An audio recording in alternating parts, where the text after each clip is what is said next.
রাতের বেলা এইসব প্রাণী বের হয়, নবী সাল্লাল্লাহু আলাইহি ওয়াসাল্লাম বলেছেন, অতএব আপনাদের বাচ্চা যারা আছে এদেরকে সন্ধ্যাবেলায় বাইরে ছেড়ে দিবেন না।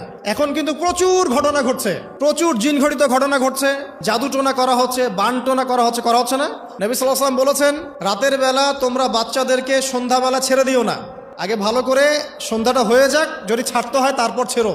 তারপর রাতের রাত যখন গভীর হবে তখন তোমরা এলোপাথালি ঘোরাফেরা করো না, রাস্তাঘাটে বনে জঙ্গলে ঘোরাফেরা করো না, কারণ এই সময় এমন কিছু মাখলুককে আল্লাহ পাক ছেড়ে দেন যাদেরকে তোমরা দেখো না। এখন সায়েন্সের যুগ তো, মানুষ মনে করে এগুলোর কোনো ভিত্তি নাই মনে হয়। কোরআন বলছে জাদু সত্য, কোরআন বলছে জাদু সত্য। কোন সূরা? সূরা বাকারা আয়াত নাম্বার 101, 101, 102 পড়ে দেখেন। ওয়াত্তাবিউ মা তাতলু শায়াতিন আলা মুলকি সুলাইমান, এই আয়াতটা পড়েন, বিশাল একটা আয়াত আছে। ওয়া মা কাফারা সুলাইমান ওয়ালাকিন্নাশ শায়াতিন কাফারু ইউআল্লিমুনা আন-নাস সিহর। এই সিহর দিয়ে কি হতো? মা ইউফাররিকুনা বিহি বাইনাল মারই ওয়া যাওজি। সুলাইমান আলাইহিস সালামের সময় এই জাদুবিদ্যার প্রচলন ছড়িয়ে পড়ে।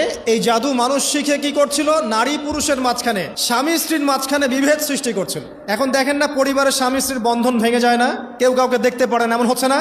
খুব ভালো সম্পর্ক হঠাৎ করে সম্পর্ক খারাপ। এই জাদুবিদ্যা সত্য। এবং এখনকার অনেক ভণ্ড যে কবিরাজগুলো বের হয়েছে, এরা জিনকে তাবে করে নিয়ে এই জিনদের মধ্য দিয়ে মানুষের মধ্যে জাদু ছড়িয়ে দিয়েছে। এই জাদুবিদ্যা সত্য। এর ফলশ্রুতিতে বহু পরিবার ধ্বংস হয়ে যাচ্ছে, দৃশ্য অদৃশ্যের অনেক ক্ষতি আছে।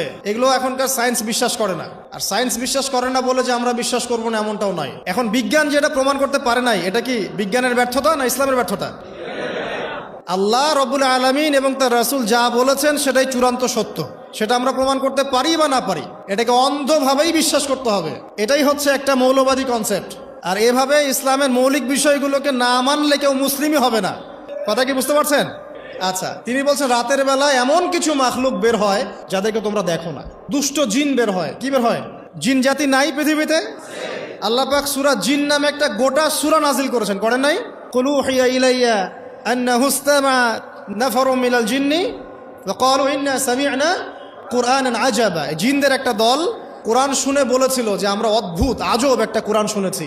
তারপর তারা গিয়ে তাদের কওমের কাছে ইসলামের দাওয়াত দেয়, ওই কওম ইসলাম কবুল করে। এটা নবী সাল্লাল্লাহু আলাইহি ওয়াসাল্লামের জীবনের সেই সময়কে ঘটনা, যখন নবীজি তায়েফ থেকে ফিরে আসছেন। তায়েফবাসী তাকে অত্যাচার করলো, তিনি নাখলা উপত্যকায় এসে নামাজ পড়ছেন, ওই নামাজের কেরাত শুনে জিনরা ইসলাম কবুল করেছে।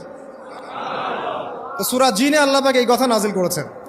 তো আল্লাহ পাক যে বলছেন জিন জাতি আছে, আল্লাহ কি মিথ্যা কথা বলছেন? নাকি নাসা যখন বলে এলিয়েন আছে তখন ওইটা সত্য, আর আল্লাহ বলছেন জিন জাতি আছে এটা মিথ্যা? তা আমাদেরকে আবার নতুন করে মুসলমান হওয়া লাগবে এখন, না আমাদের কনসেপ্ট চেঞ্জ হয়ে গেছে।